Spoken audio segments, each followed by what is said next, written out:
Madetweka listeners, and thanks for tuning in to Namatekwita, the Comanche Talk podcast. I'm your host, Saray Taisakai.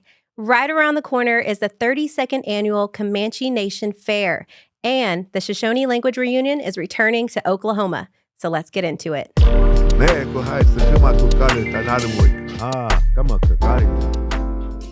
Okay, everyone, thanks for joining us today. This is the Fair Board. So the Fair Board, you guys want to go ahead and introduce yourselves? My name is Richie Felix. I'm Vice President of the Comanche Nation Fair Board. And my name is BJ Anderson. I'm the Treasurer of the Comanche Nation Fair Board.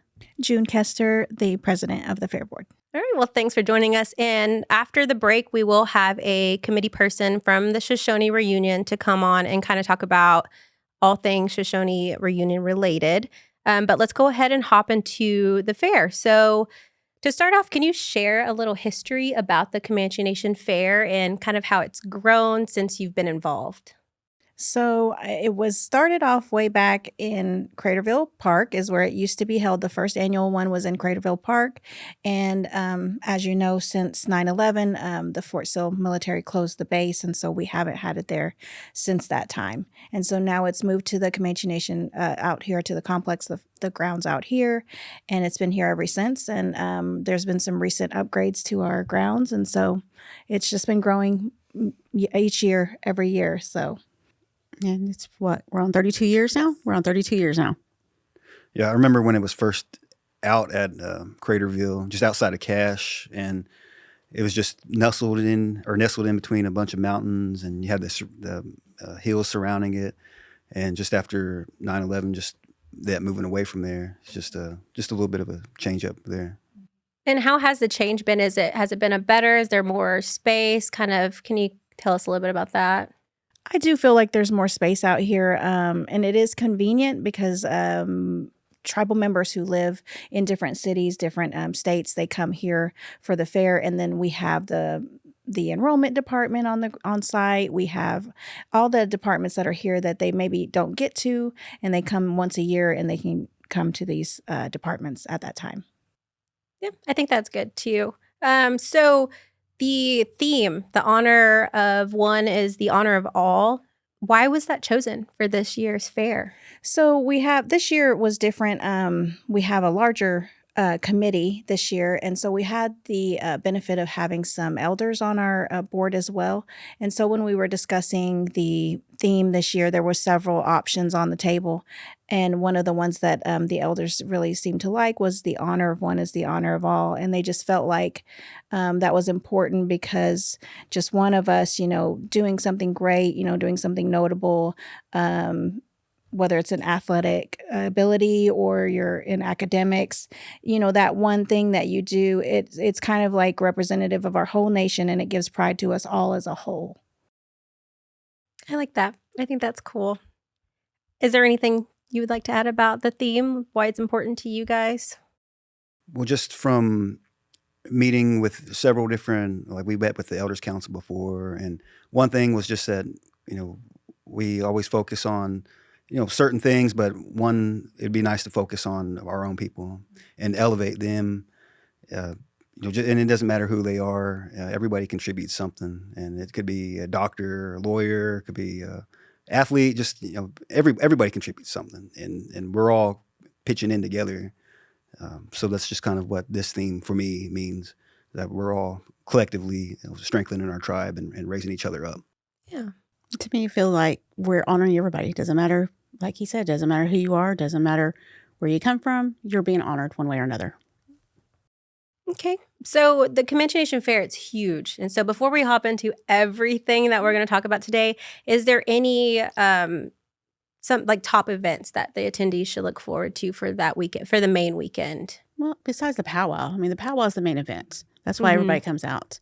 You have your other events, like we have a softball tournament going on. We have a 3-on-3 tournament going on. We have even turtle races, and those were fun. I think last year was the first year we had that, or maybe the year before. That's always fun. They changed it up now. We have an elder dance, and they have a theme this year. It's going to be Hawaiian, I believe. I saw that. That's cute. I like that. And then we also have our have a horseshoe tournament. We have a hand game tournament. We even have a corn cornhole tournament. I'm sorry. I always say the wrong name. So we have a cornhole tournament, and those are always fun to watch. Those are always fun. And then I know the Shoshones have a couple of events that they're going to be doing during their reunion. But like and then we have our parade. The parade's the big. The parade is the big draw. Everybody comes out for that. That's the top of my head. It's all I can think of at the moment.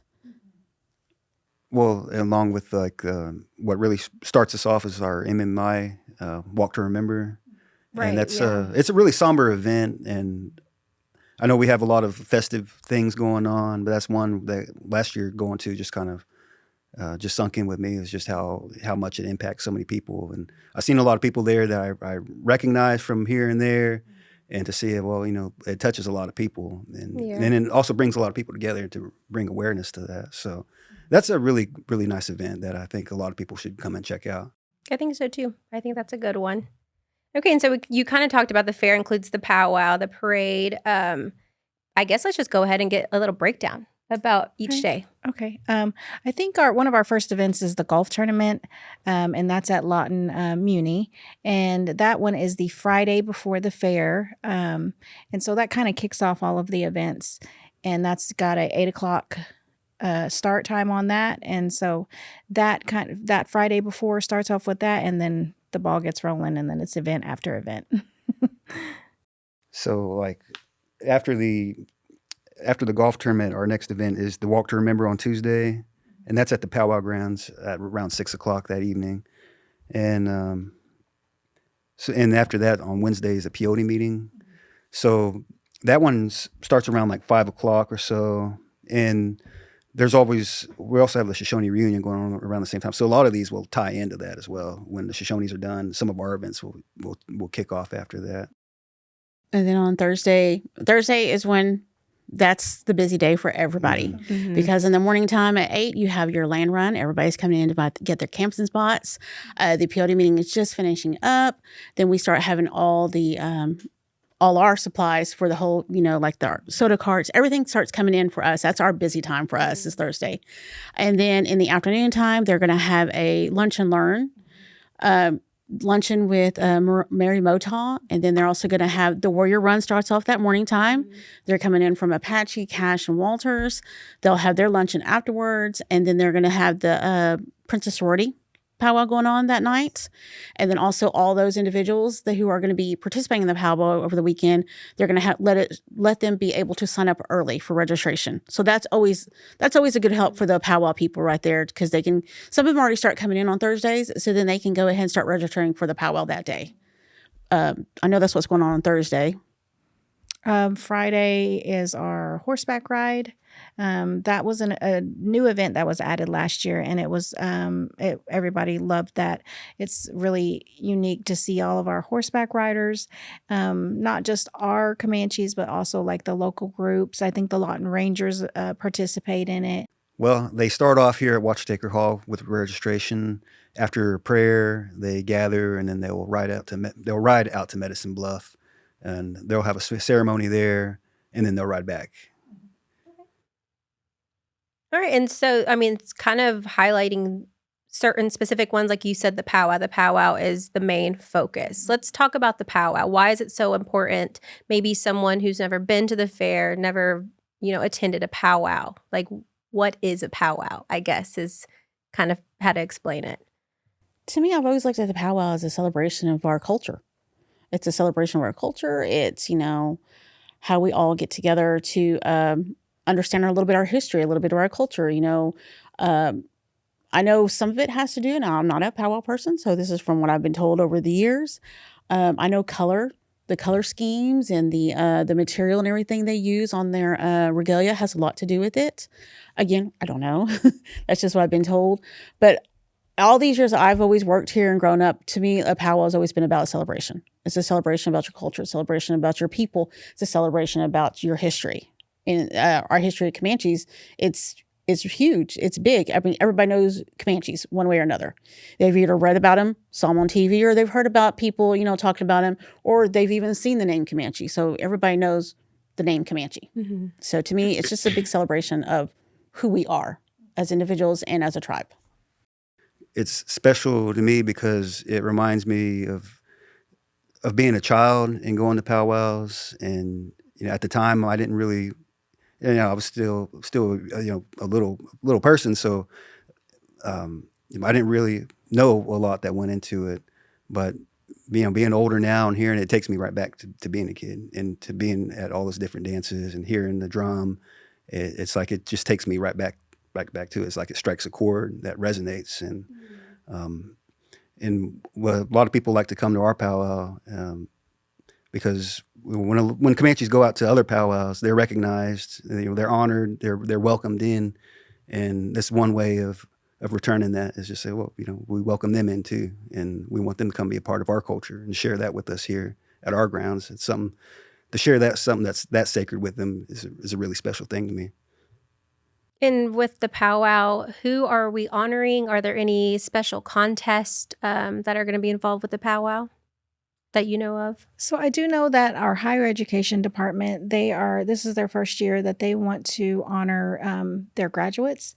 And so they're going to have a special contest specifically for those who've recently got their bachelor's, their master's. So they'll have divisions for different accreditations that they've earned, and they'll be entered into a special contest for them. Oh, I like that. And then I know we're having the 49 contest on Saturday. Mm-hmm. Okay. I know we're having that. Do you know of any other? There was a special. They had a flyer out for it. But we have our flag raisings as well. Every morning at sunrise, we honor a veteran. So we have our 3 honorees, which we will have one each morning of the fair. Friday morning will be William Kirchie, and Saturday, John Chestnut, and Sunday, Donna Wormy. Yes. Are people able to attend it, or is it going to be live streamed on our Facebook pages? So the powwow will be live streamed Okay. Every day, and especially during Saturday Night Live. I know during our grand entry, that's one of the most important parts that they want to stream. Everybody enjoys watching the grand entry. I think that's just the powwow portion that will be live streamed. All of the other events won't be, but just the powwow portion will be. Yeah, because the flag raising is normally like at, I want to say 7. I think that's what they scheduled. It is pretty early. Yeah, it used to be 8 o'clock, but they moved it up this year to, I want to say 7 o'clock. So, Okay. and I don't know if our IT people were up that early or not. So I feel like Jared might be the one that catches it in those mornings. So if you can't make it over there in that morning, it'll definitely be somewhere on our Facebook. Yes. Yes. Somebody will be showing it Somebody somewhere. will. Okay, so now the parade. Is there any new floats? Like, what's going to be going on with the parade? Any themes? How does that usually work? Normally how the parade works is, I did the parade a couple of times. Normally they try to keep the theme the same as the theme for the fair. Okay. And then they normally start off with your normal, law, fire, and then they'll go into the chairman, TA, CBC, and then we got our princesses in line, and then other little princesses from all the different tribes, the different clubs, and then then when I did it, we had the tribal offices. They did a competition, who had the best float.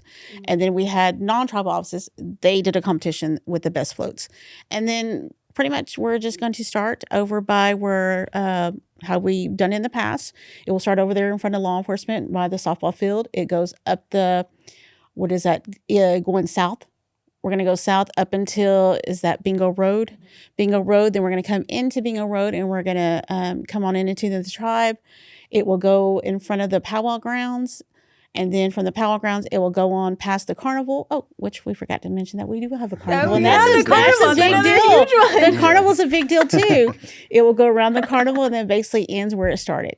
And the parade will start, lineup will start around 7 a.m. Yes.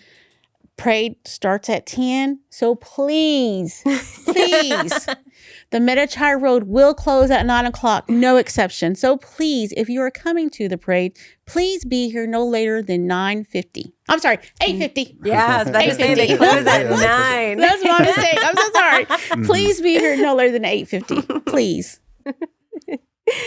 And so after the parade, I saw that we're having the free hot dogs again. Can we talk about that a little bit? Yes. We were very thankful that Comanche Nation Entertainment donated that for the fair this year, and our tax commission will be setting up, cooking, and providing that. So we've got everybody's working together, and we want to give back to the community, and so we will have the free hot dogs around the arena right after the parade.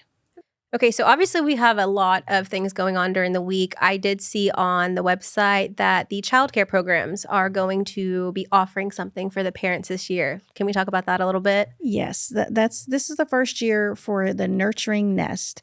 And so their idea behind that was they really wanted to do it in a teepee.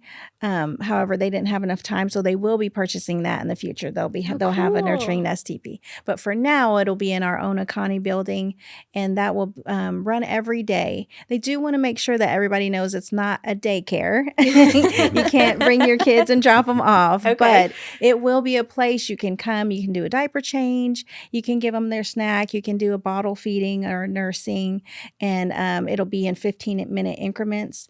And so they just wanted to provide a place for parents to come in and do that. You know, if they need to change their baby, come in and out of the heat for a minute.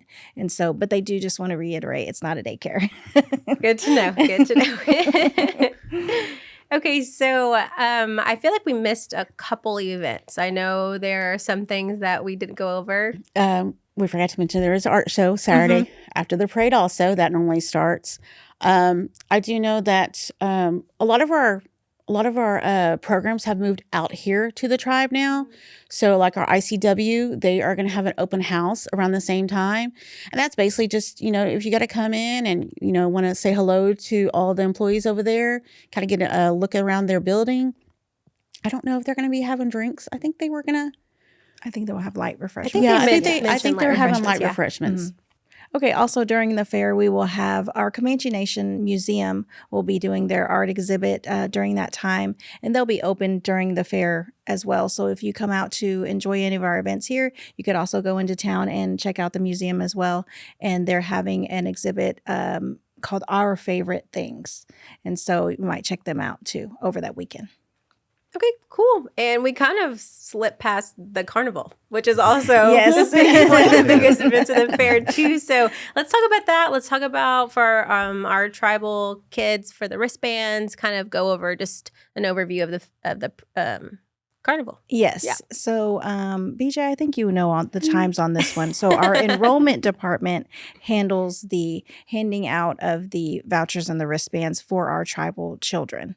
And do you remember the times on those? I do know that on Friday it's normal time. It's 8 a.m. until since the enrollment department is doing the elder dance, so they're only going to be in the office, I want to say, till 6, I believe that's what it was told to me. So they'll be doing the wristbands till then. Saturday, they do the wristbands right after the parade, which is normally anywhere between 12 and 1 up until, I want to say it's 6 or 7 o'clock that night. And then Sunday, they normally start around the same time. 12 or 1, and they go to about 6 or 7. And it's going to be in the enrollment office? It's going to be in the enrollment office. Okay, and so for some that aren't tribal children, do you happen to have the prices for tickets and if they want to ride the rides? So what they'll do is the carnival actually has their own ticket office. So for those who are non-tribal, they can go down there and they have a ticket office where they can check out the prices there. Okay, cool. All right, so I kind of want to get into the cultural significance of the fair. So how does the fair help preserve and share that Comanche culture with our visitors that are attending? So I think one of the key things that we involve in our powwows is that we're intertribal. And so we share songs with other tribes, and you'll hear sometimes us sing a song, from another tribe, or they'll have one of ours. And, as far as the dances, we have Comanche, we have our traditional dances, but at the powwow time, you'll see intertribal dances. So you'll see the fancy dancers, you'll see the jingle dress, which are not, traditional to us, but they're, so that just incorporates all the tribes. So we have intertribal. And I think that's one of the most significant things about it is just sharing, kind of like we discussed earlier, sharing in our culture, sharing tribe to tribe. And so it being an intertribal event, I think is really key. Okay. Is there anything else that you'd want to add to that? Just that, this fair was put on not just for Comanche people, but for everybody. Like we're welcoming all the public to come in, and we want to offer something for everybody, and that they're welcome to come and join in with us for the things that we're celebrating, the meals that we share, the culture, the history. It's just kind of what I've always remember as a kid was just that we welcomed everybody, we took care of everybody, and that's one. That's just one way of that we're giving back to our community. Okay. And so in what ways, because I know it takes a huge amount of people, almost a village, to put this fair on. So in what ways do the Comanche Nation tribal employees and others come together to make this event happen? Oh, that's a big one. That's a big question so this does take a year to plan, and the committee works for a year's. It takes a year's time, and just simple things as far as like booking a venue in case it rains. We have to have that planned ahead in time and paid for ahead of time. The contracts for the carnival that gets signed almost a year in advance. So there's a lot of things, a lot of planning that goes into it way beforehand, way before the fair even happens. But then, you have the board members who step up to handle like the accounting and the, different areas there. But then you have our employees who step up and do the events. So they step up and volunteer to be the event coordinator for like the parade. And then they have all of their help. And then, the powwow, we have an employee who runs that, and then they have all of their help. So it really does take a lot of people, a lot of volunteering. We don't get paid to do this, but we really do put our heart and soul into it and really want to see a good event and, make a safe, fun environment for all of our people. We do it for the people. And when the fair time happens and you see everybody out there, enjoying the powwow and tribal members uniting who they haven't seen in maybe since last fair, it really brings joy to us. And we really that makes all of the hard work worth it. Yeah. Yes, I agree. So the theme again, the honor of one is the honor of all. How will people see that throughout the fair? How is it going to be recognized? I think one of the things that we're doing is our chairman has focused on doing these, honoring certain tribal members. And I think that is incorporated with the theme because some of the people that they're honoring, they have done a lot of great things in their life and for our people. And I think that benefits us all. And so that ties in, all in that theme, just every event, everybody tried to include that in there. So I think you'll see that spread throughout the fair. Okay. Yeah. All right. And so, of course, I know that y'all have been involved, with the board committee. And so is there any type of memories that you would like to share or stories in past fairs? For me, there's a lot. I've been doing this for many, many years. There's a lot, but it's like June has said it, just seeing everybody's happiness, because I've always been one of those ones. To me, it's not about the glory. I like to get in there, get the work done, and just seeing that everybody's happy, having a good old time, everybody's staying safe, everybody is being kind to each other and not doing nothing drastic or mean. To me, the work it's all worth it. I enjoy seeing everybody have a good time. I'm one of those ones that stays behind the, like the wizard that stay behind the curtain, and, as long as you're having fun, that's all that matters. But yeah, to me, doing this many years, I just like to see everybody happy, having a good old time. And the fact that when my family comes home to enjoy the fair, that's a big thing to me. Seeing my family and friends who don't live around here come back for the fair, that's good for me. Right. It's just you see a lot of people you haven't seen in a while, and you meet new people here too, and you get to know people who you might not have met before, but after a year or two, they're like family to you now. So a lot of the good that comes out of it just outweighs the long nights, the early mornings, the sleepless nights that you have, coming in exhausted, and just seeing everybody enjoying themselves just really just makes up for that. That's just kind of my positive experiences with working in the fair. Okay, so a part of the fair is the camping. So people are allowed to camp all weekend during the fair. I know that last year we did it all online. This year we're going back to in-person registration. So can we talk about how they can go about the registration process?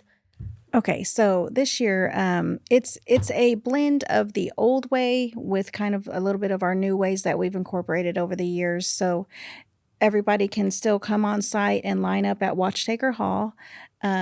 In the past, we've kind of changed things where we had them stopped at the gate or we did it online. But one of the biggest feedback that we got from the people was that they really enjoyed lining up in front of Watchtaker, that they got to fellowship and talk with people while they didn't care if they were out there all night. They just really enjoyed lining up in front of Watchtaker. And so that was one of the things that we brought back. Some of the changes are, though, you'll line up and you'll step into Watchtaker and you'll choose your site from the map, and then you'll register from there, and then you're free to go set up your camp. In the past, sometimes people would go park on their spot and then have somebody get in line. So we won't be doing that this year. You'll just have to, it'll be first come, first serve as you're in line at Watchtaker. One of the other things that in the past, it kind of was a free for all.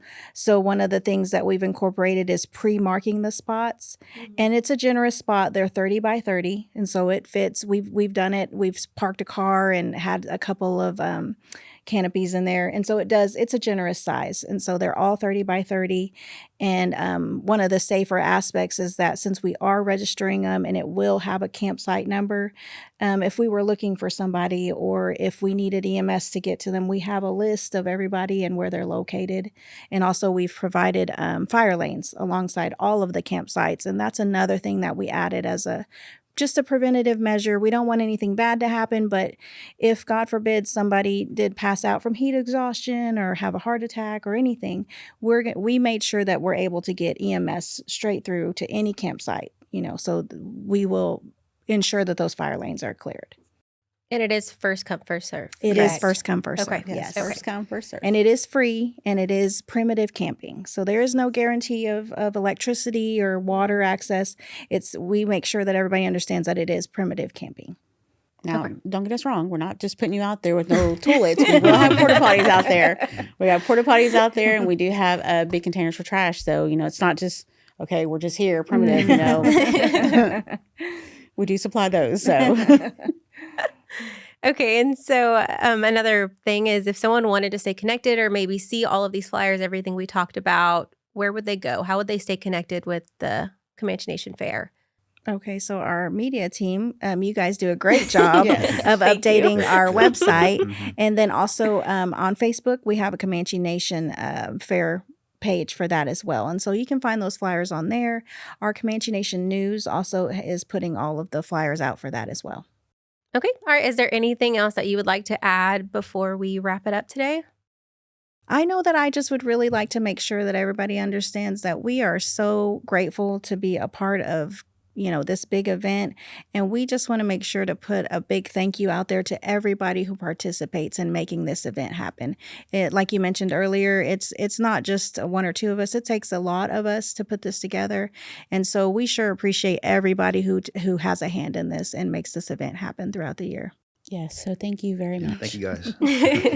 All right. Well, thank you so much for joining me. We're going to take a short break and hear from our PIO director, Jolene Sconchin, about all the upcoming events. And when we return, we will speak with a Shoshone Reunion committee member to talk about that reunion. We'll be right back. Hamaratweka Namana, Nese Jolene Sconchin, and I am the director of the Comanche Nation Public Information Office.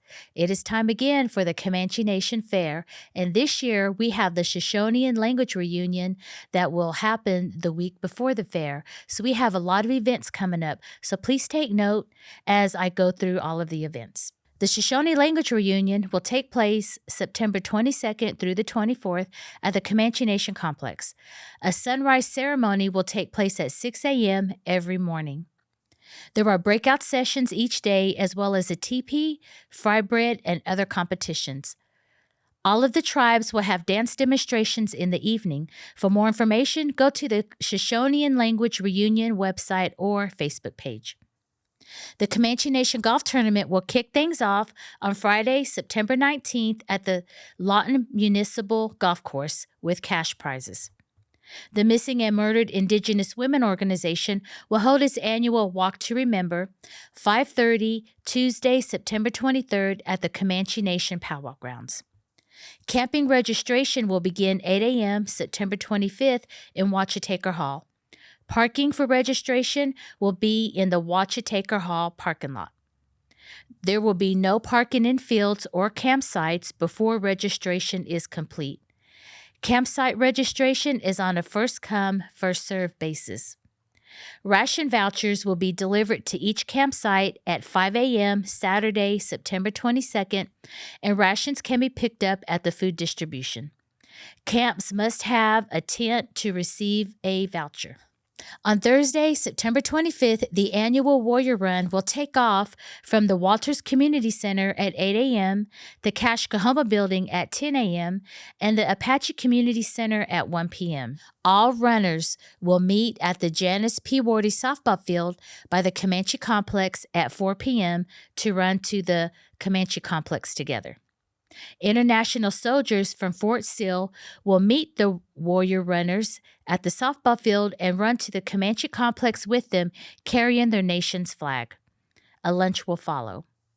At noon on Thursday, September 25th, a lunch and learn with Comanche archaeologist Mary Motaw will take place at the Comanche Complex's Watchataker Hall, hosted by the Historic Preservation Committee. The Comanche Nation Princess Sorority will have its annual powwow beginning at 6 p.m. Thursday, September 25th at the Comanche Complex's powwow grounds. Marion Simmons, the 1955 Comanche Princess, is the honoree of the powwow, and there will be contests. The annual hymn singing will begin 7 p.m. September 25th at Watchataker Hall. The Comanche ICW will have an open house throughout the weekend of the Comanche Nation Fair. Learn how to become a foster parent while enjoying refreshments. The Onakani will have a nurturing nest where parents and caregivers can feed and change their baby.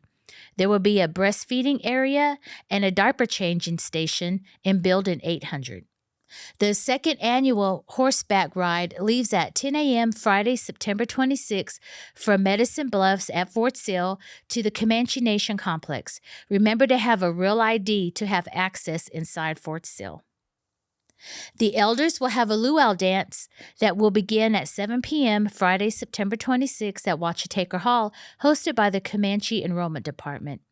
The Comanche Nation Fair art show and competition will be inside the Comanche Kotaker Conference Room on Saturday, September 26th, with prizes in art categories. A youth 3-on-3 basketball competition for ages 6 through 11 years old will take place at the east parking lot of the Comanche Nation Complex. Registration deadline is September the 24th. The anticipated Comanche Nation Fair Parade will begin at 10 a.m. Remember, Matachai Road closes at 9 a.m. and will reopen once the parade is over, so please come early. There will be free hot dogs and chips given out following the parade at the powwow grounds. The special guest for this year's Comanche Nation Fair is Raul Trujillo. He will be in the Comanche Nation Fair Parade and will have a meet and greet session 4 p.m. to 6 p.m. at the Comanche Nation Casino. Sign-ups for the Cornhole Tournament will begin at 5 p.m. Saturday, September 27th at Watchataker Hall, with the tournament beginning at 6 p.m. There is a maximum of 25 teams for each category.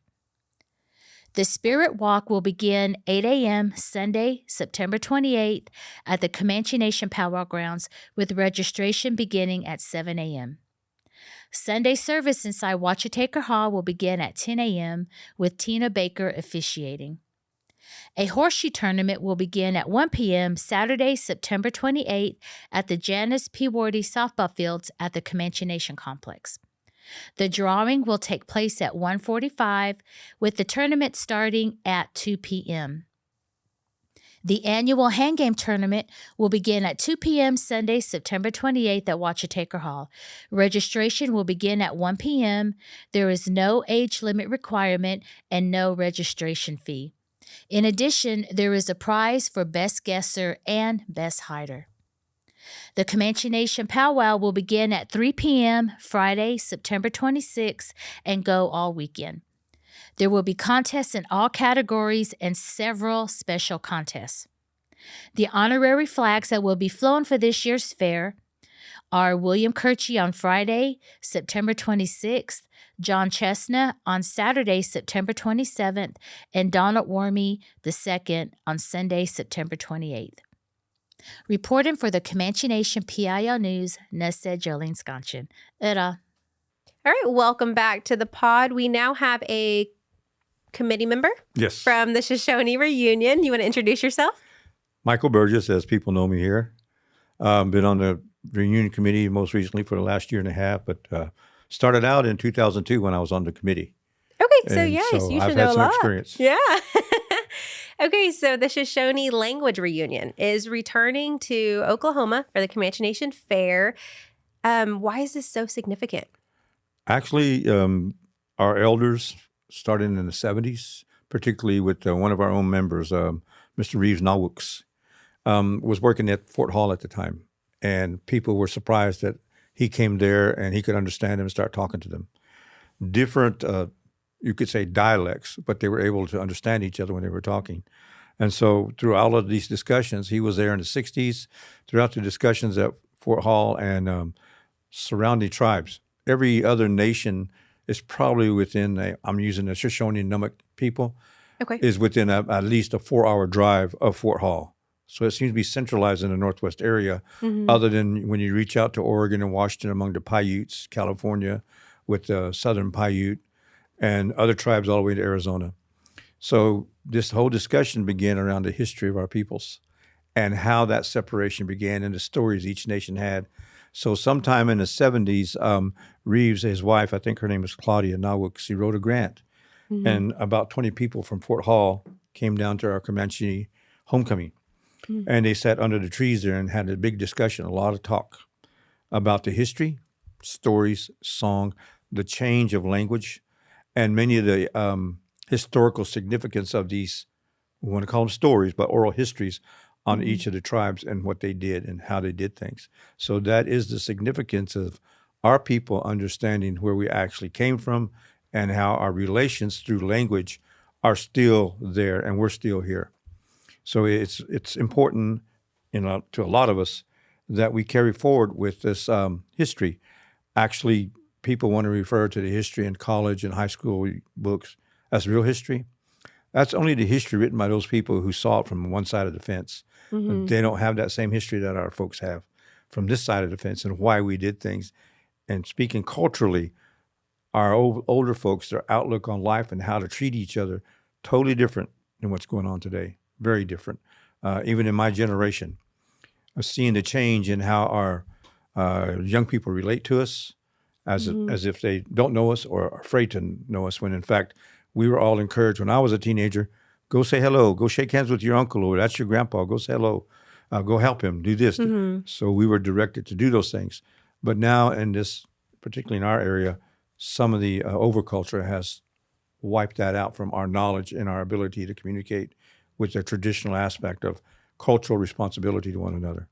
So that's one of the reasons our elders, to name a few, was Reeve Noswooks, Geneva Navarro, Mr. Clark, who was on the CBC at the time I was, Mr. Tahoe, Ed Tahoe, Mr. Sam Deviney, some of the names I remember from the 2000 areas. But even before then, people from Fort Washakie, Bunny Soyo, Arlen Soyo, John Washakie, a few other people, Darla Morgan from Fort Hall, John Wada, John Washakie again, another John Bear from Fort Hall area, Drazilla Gould, a Shoshone language instructor at the University of Idaho, I believe. So a lot of these people have been involved for the last, we say 25 years right now. Actually, discussions began in the 70s. So you're looking at an event that took a long time to develop and to perpetuate, to continue it on. It's highly important, particularly for our language developers here. Looking at our language sign there, the way we spell these words is different than the way the other tribes spell the same word.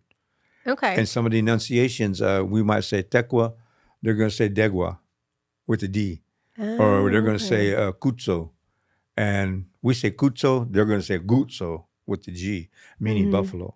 So a lot of these little dialected differences take place. And then some words, how they end and how they begin is different. So to understand our language and to try to read it, is what our elders wanted us to do, as well as they do in Fort Washakie, Fort Hall, There's a group called Shopai up in Idaho. They'll probably be coming down too. So one of the unifying discussions here among our people started with language, but it evolved into discussion of religion, governmental entities, and what really pushed this into it was boarding schools. When I was at Haskell, at that time, Haskell Institute, there were a lot of folks coming from Fort Hall and Wyoming, different tribes, and I got to meet some of those. And I ended up being in roommates with 2 Paiutes and 2 Shopais and 1 Shoshone. So we're all the same linguistic group, but we all had a different enunciation for same words. And then another group that has a language variance are the Hopi. They're also considered Shoshone language or Uto-Aztecan, but they have totally different meanings for some of the same words we enunciate. So that was interesting for me. I'd hear them talking. I'm saying, why are you calling him some bad words? And they said, no, that's not that. That means, I said, really? I said, well, in our language. So it became interesting to hear how this language and the dialects have changed over time. And for those historians who know this, but a lot of our young people may not, the Hopi are considered the lead or the grandfathers of the Pueblos, yet they have a different language than the Pueblo systems around them. Totally different language groups, and yet they're related to us. So they're the earliest forerunners of our people who came north. And we, the Comanche, are the tail end of the crescent down here in Oklahoma. So our Shoshone Language Reunion, we've always had to do fundraisers to make sure we can go and visit. And this has been going on since I was in office in 2002. That was the very first time that we held a reunion here. It's been held several times since then. I'm going to say, I know that 2009, 2019, I didn't attend every one of them. This will be my 3rd consecutive one I get to attend in quite a few years. So there's a lot of things that go on, but the language, evolve of the language, stories. I remember the first one we had here, we had a storytelling contest, and it all had to be in Nunavut. It all had to be in Shoshone language. So our visitors and those elders we had, some of that was recorded. And so you're going to hear these stories about rabbit, about coyote, about different people. And then others, he's KY9 now, a relative, Mr. Carney Salpity Sr. He was able to tell history on warriors and things that his father and grandfather told him, Mr. Bill Salpity and the original Salpita. So there's that connection that goes on, because some of these same stories, they have heard them or they know of them, or we've heard some of their stories. So there's a big connection here family-wise. And that was one of the reasons, going back to the originators, James Cox was in office at that time. I believe Miss Kishketan, I don't remember her maiden name, was one of those individuals. And I wasn't there. In 76, I was out of state. But these elders talked about it and said how important it was for them to know, for us to know our relationships and how expansive our people really are. And those who don't know our language, I went to a language reunion program. I believe it was at Fort Duchesne, 2010. And we even had people from Southern California, the Serrano, the Cahuilla, and one group that they used to call themselves the Cocopa. All of those tribes on the border of Arizona, they all have a Nunavut or Shoshone language dialect. Just a little bit different, or sometimes different words, because as we traveled now, they say the Comanches, we've adopted a lot of words and a lot of things, but there's a lot of tribes around us. I'll go to some other tribes and I'll hear them speak. And like one tribe uses the same word for dog that we have. Another tribe uses the same word for a car that we have. And I'm looking at them and where'd you get that word? They said, you understand? I said, yeah. I said, that's one of our words too. We do that. So probably a lot of that happened through the trade, because the Comanches, folks will say that, yeah, y'all were a real warrior nation. A lot of that was economic based. We were out here with the buffalo and the horses and trying to protect that territory that we could control, because that was our economic well-being. It was trade. So we were great traders, really. We had to go to war to protect our area, but because everybody wanted to come in and encroach on what we had to fight back and say, stay out, this is our region, you stay over there, we'll stay over here. But a lot of people didn't want to do that, especially the Americans. Or the Spaniards, sometimes the French, So history tells us a lot of different things, but it doesn't tell us our oral histories, which a lot of them are coming to light at this time. And specifically for the history that some may not know, that Comanches were once a part of the Shoshone, correct? Yes, the history tells us, and I'm saying historians wrote it down because they talked to a lot of other elders, and our Comanche people will say, that we come from the mountains, and we were related, if you want to say related to the Eastern Shoshones, and so we broke off. And so there's several stories about that. So I encourage people to come and listen. There's stories about over a bear. There's a story over chiefs. There's a story over sickness. So each band or each group had a story to tell of how we came to be separate from the Shoshonean stock, Eastern Shoshone particularly. But a lot of it had to do with once we got on the horses and were able to encroach upon the plains for buffalo and more horses, that was what brought us south. Because this is where the Great Plains and the best hay feeding ground was for both animals and horses. So we were never, Comanches weren't poor because they had horses. So a poor Comanche could have 50 horses. Well, a rich Indian on another tribe, he was considered rich if he had 50 horses. So Comanches here were always dealing with horses. And the hunting was so great. A lot of young people may not know that we had elk here in the mountain ranges all the way to what they call the cross timbers over I-35 is. Our people were hunting elk, deer, bear. All the animals were here that you would find in the mountains. So when supposedly civilization came and wiped out their feeding grounds, they retreated to the mountains again. But our people stayed. And so this history of our language is important. And it tells us that we have a connection to the land, more so than what you would say a farmer does or a rancher. I can hear people tell me, and these ranchers and farmers, well, I've been here for 100 years. My folks say, yeah, you have. You've got it by different means, but our folks have a connection to this land, especially these mountains up here, that our elders didn't want to give up. That's why they decided to come in. They didn't want to lose that. And many of our leadership, they said, well, times are changing on us, so we're going to have to change with the times because we want our great-grandchildren to be here. We want their grandchildren to be here. So that's one of the cultural aspects of why our people had to come and settle into reservations. Not because we were totally defeated. There were a lot of people who didn't want to give up, and some of our folks even moved, picked up, went to Mexico because they didn't want to be a part of this government. So they're intermarried and down there, and we still have relations among the down there is some Kickapoo Nation. There's some Seminoles down there. Comanches are mixed in with those tribes. So already we've got relatives that went back south of the river. So all of this is going to be covered during this 3-day agenda, right? Hopefully, yes. Starting Monday, our visitors or relatives from up north and maybe out west, they should be arriving on Sunday evening. Okay. And we'll start out at the Comanche Rio Hotel, the new hotel by the casino. We'll start out there with the reception that evening, somewhere around 6. Opening ceremony, maybe prayer service. And I think it'll be a snack. Let's say there's a snack bar there for all those who come in. And hopefully everybody's gotten rooms already. I'm told the hotel may or may not have any more rooms left. Uh-oh. Yeah, it's full, I think. But I think there's an overflow hotel going on with it. So they can go on the website and check all this out, all the activities beginning. But the language, the stories of our historical separations and or families. Now, there's a controversy going on.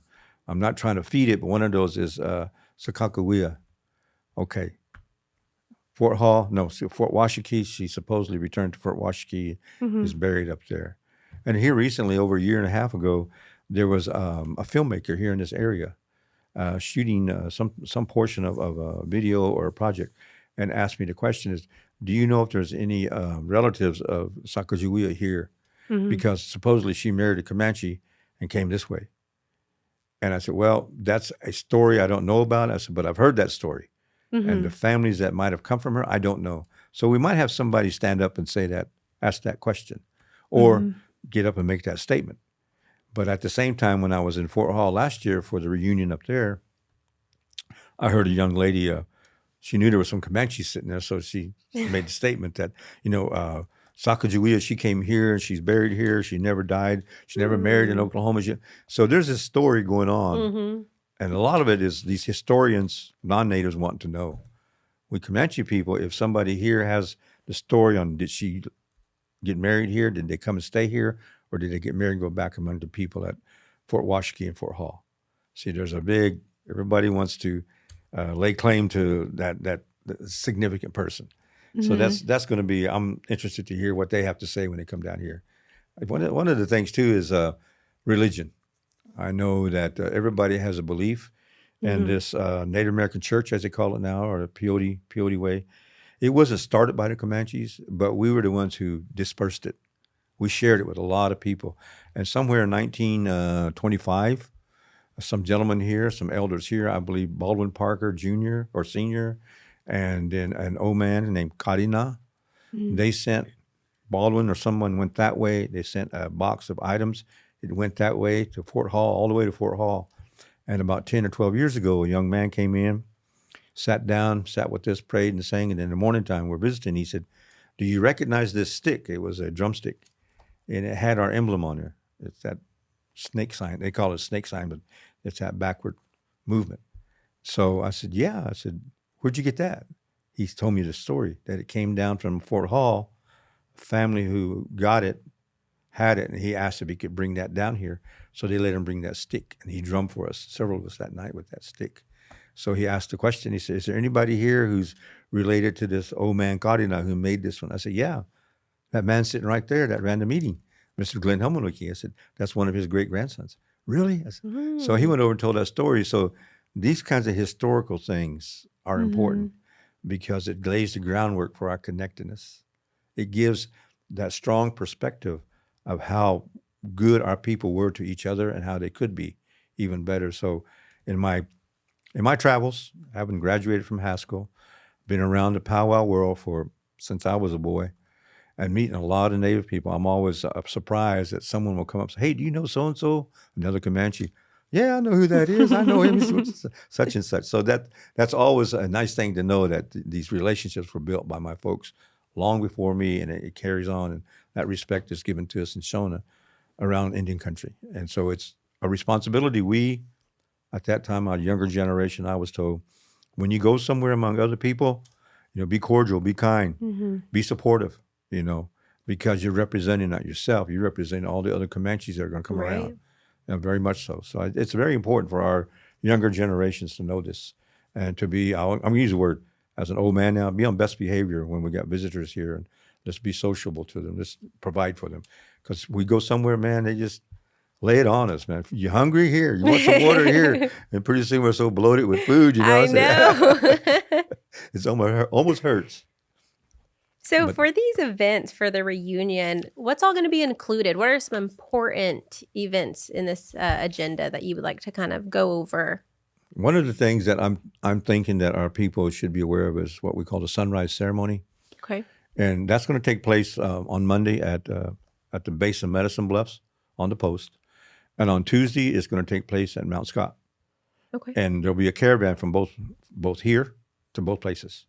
So this caravan will start off you should be here around 5 o'clock, because sunrise is going to be somewhere between 7 and 7:45 by that time. Yeah. And so we want to be up there before then. So they're going to take some vans from here to both places. And if you want to attend on Fort Sill, you have to have real ID.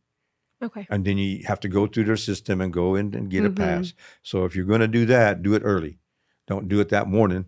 Yeah, I went one time early. and the door was locked, so I couldn't get in, So I would say go a couple days there, particularly for our people here. If you want to go to each of those ceremonies on the base now, it's going to be at the base of Medicine Bluffs.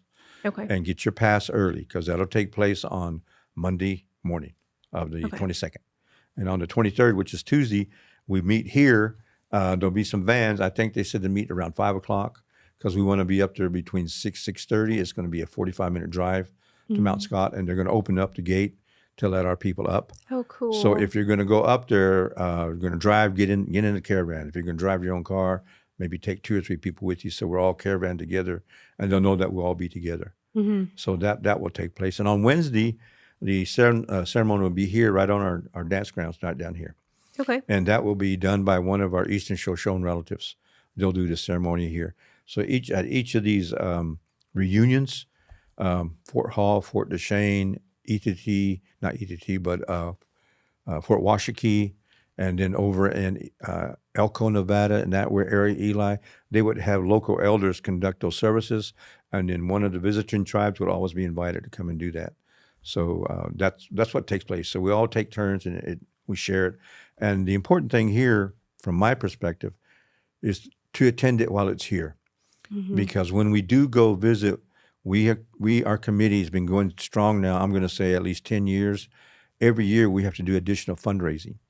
And some people will question why we do this, but this was started by the elders who were here, who wanted to see this done. And this committee of elders with some of the CBC members we had in 2002, that was their word, that this should continue. We should keep this up because we shouldn't let, what would you say, governmental divisions like states, all that divide us. We should be aware and knowledgeable of each other. And comes to find out, we have relations at Fort Washakie.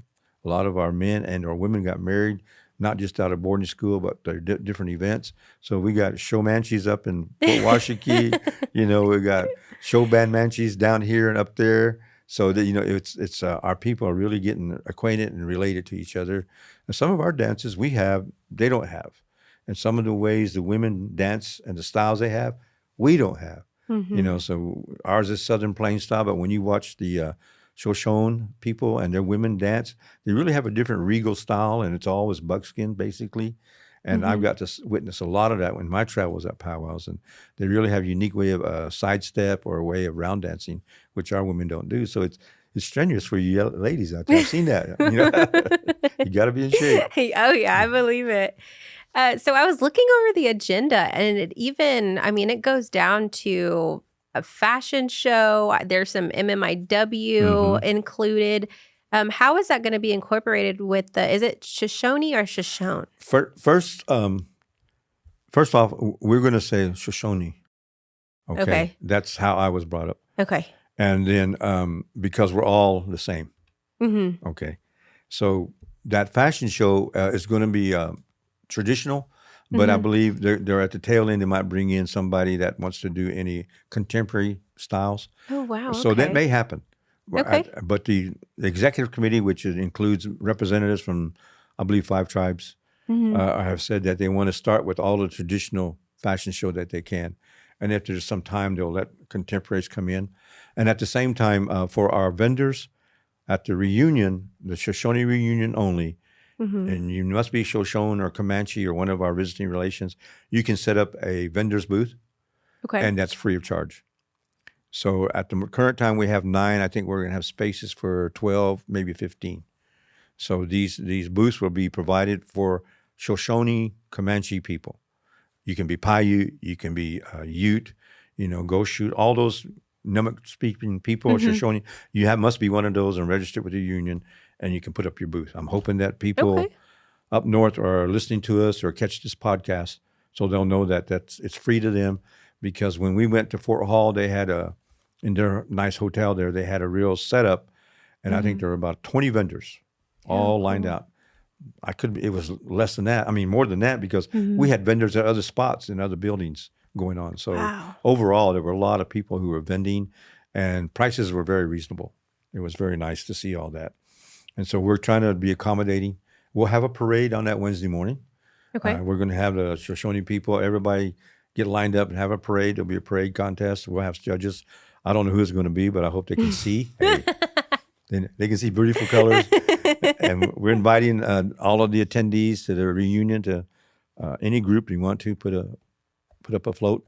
I'm not sure how we can get as many trailers as possible, but they need to let us know. But when you registration's online, Shoshone Reunion page of the Comanche Nation, so they can see that there.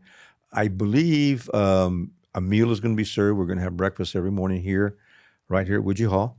And there'll be, we have sponsorships done by our various programs here at the tribe, as well as, I believe, the language department. We have the youth coming from out of area, We're going to have youth people from various areas coming, and there's some special events planned for them, for our visiting youth.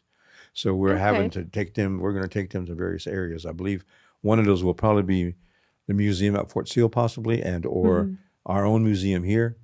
And then they want to take them over to Mount Scott and see that area, and may take them to, where did they talk about? Down to Walters, where the original homecoming was. And that's where, in 1976, these elders met and sat there because of that grant that they received from Fort Hall. They brought 20 people down for the whole homecoming period. And that's where this discussion really, what we should do, how we should do it. So in 1976 was the first discussion going on down here. And from 1976, there were all of other follow-up meetings, and people would talk back and forth. So I know of the first reunion here in Oklahoma was in 2002. But they held it at Fort Washakie. They held it at Fort Hall once or twice each. Then it came this way when our people finally, we started putting it on the budget and keeping it on the budget. So that's highly important. And we know that the tribe can't afford everything. So what little it can give us, our committee's been working year-round, every year, every month, every fundraising event we can do to bring in more extra funds, because cost of gasoline's going up, hotels have gone up, and sometimes we'll have 100 people want to go, sometimes maybe 50 people. But having that little extra money provides us the ability to share gifts, make gifts, get the items, and people are stringing necklaces together now, making other handmade items that we're going to give to our visitors when they get here. So if you want to, the first get-togethers weren't called powwows, they were called celebrations. And so when you read the history books that the white man wants to say, they started these rendezvous, the French word for a gathering. That's all they could say. They came to this Indian gathering where you saw an exchange of cultural items, whether it's song, dance, hand games.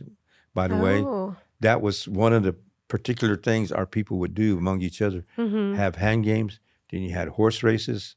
In the old days, they would have, we call it a snake game, where they threw these long sticks at a wheel, or they sled them on the frozen rivers. See, and for the distance, or you had arrow game, where you toss the arrow from point A to point B, the closest to the mark, getting points and winning whatever's bet. So the old style hand game, they didn't use money. You might have items that you made, maybe even a horse. You set it out there. If your side win, you got your horse plus his or whatever. And that's what the hand games were about. And it was just gambling, and some would go all night, several days maybe. But that's what the French traders saw. And so the historians called that, the Frenchmen started, these trappers started their rendezvous. No, they saw the Indians gathering to do all this trade, and that's where they picked it up. That's where they would come to trade furs, trade for hides, beef, or, sometimes for horses or animals that they needed. So that's how these celebrations began. And among all of that, when our people came this way, they kept up the celebration of life. And historically, the government tried to stop these dances, these celebrations. So our people disguised them. They said, we're just having a birthday celebration. So they start singing these songs, and a lot of songs would commemorate a warrior's action or a person's deeds. And so they had these songs about them. That's how they were to keep alive this cultural way among our different tribes, different people. So when we came here, everybody started sharing, because everybody was poor. They weren't hiring Indians to do anything but scout, maybe hunt. And even then, they weren't going to hire us as farm hands. They didn't want us to have money. They didn't want us to be that economically successful. Though many of our people turned to ranching and raised their own animals and did horse trading. Yeah. So that was one success our people were able to deal with animals. But underneath all of that, these celebrations, now called powwows, it was a celebration of life and continuing our way through song, dance, storytelling. So when you understand some of the language, you can hear the history being told about this person's accomplishment. Or someone might ask, what's the role of an MC, the announcer? His role is to talk about that person being honored and to bring forward those accomplishments. That's why an MC is there. In our history, the MCs were always a man. For the Comanches, was always a man speaking for his family or his relation. So that's where the history of the MC being a man at our powwows has to be carried forward. And that's how I was encouraged to help speak for my relatives or friends. And so you gather some information and you talk good for them. You talk them up in English. You talk them up, because you want that person to be proud and their family is proud of them. So you want to express that.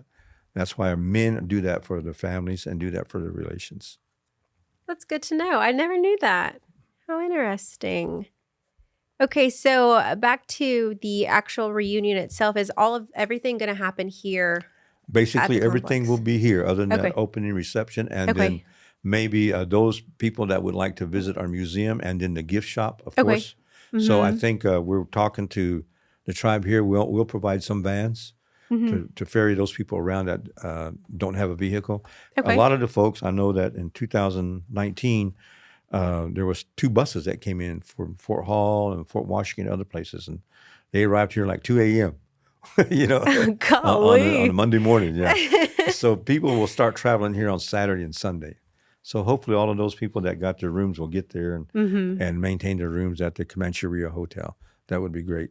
But the interaction of people is, there's some going to be like Mary Mota will be here. And so she's an archaeologist.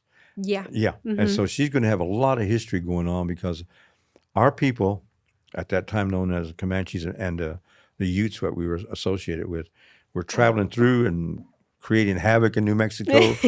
But there's a lot of history that's been researched and done by herself and others. So she's going to be very informative, and I hope that people will attend her workshops. She has a lot of knowledge for our folks there. Yeah. And that's very important for our younger generation. And I believe at one point in time we may have our academy come in. I think they're going to do songs for us, as well as a youth group. They're going to showcase them for a while. That would be great. Oh, that'd be Because good. our people are proud that we've got the academy to do language.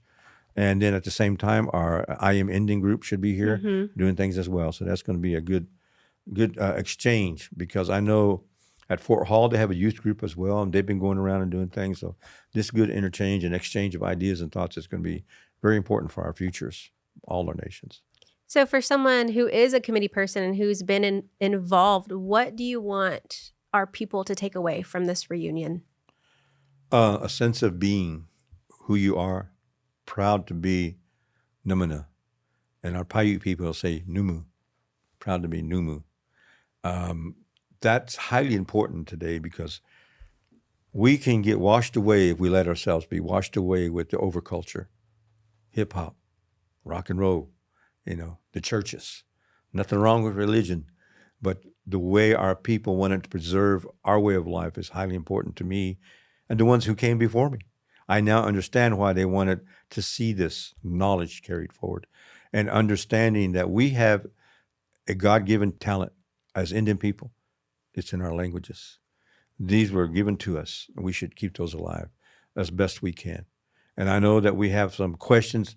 Each group has questions about this or that, and reminding people that the Comanches were anywhere from 25 to 15 different bands who all lived in different regions and had somewhat similar experiences, but different exchanges with their relatives and neighbors. So our language has evolved quite a bit. I can go among some pueblos and I hear words that we have, and the explanation I'm given about those words is different than what I'm told here that we have. So this is important for us to understand, that language is always evolving, and it's necessary for us to keep. There's 2 things that are important for our people, and I'm speaking to the future generations. Keeping your language alive, keeping the historical knowledge alive through oral histories is important, because if this United States Congress has its way, if we don't have our language, don't have the family cultural histories, they're going to say we're no longer Native Americans, and we can't let that happen. Why can't we let that happen? We cannot let it happen because those people who gave their lives for us to be here decided that. So we should carry forward on that thought and that concept. And as leaders, we need to support that all the way through till we speak no more, but someone else can pick up that story and carry it. That's why I'm happy to be saying this for our people and our generations to come. All right. Well, thank you so much for joining me today. Is there anything else you would like to add? I just want to invite people to come out, enjoy the song and dance. Of course, we're going to have hymn singing. You're going to hear a lot of different songs. I don't want to shy away from our religious ceremonies that take place. A lot of people, our visitors up north, are strong Native American church people, and I've had 4 or 5 relatives. Are you going to be at the meeting Wednesday? Are you going to be? I said, yeah, it'll be there. Who's running it? So we tell them who's running, and they're happy to come in. A lot of people around the country here, Canada. I can go anywhere and hear Comanche song in a teepee. I can go any teepee, and I'm not shy about saying it. People are singing our songs. Sometimes they don't know what they're singing, but they're singing them. And because they're beautiful, they enjoy them, and that's our language. And that's what I like about it. The songs are easy to learn the language from that, as well as the hymns. It's easy to learn the language once you hit the words and then go back, and it reinforces it. And that's how it helps me. So I think it's important for our future generations to keep this reunion going as much as possible. I Thank you. agree. Yeah, Appreciate it on thank behalf of the you. committee. Yeah, Okay. thank you. All right. And then for all of our listeners, we'll see you on the next one.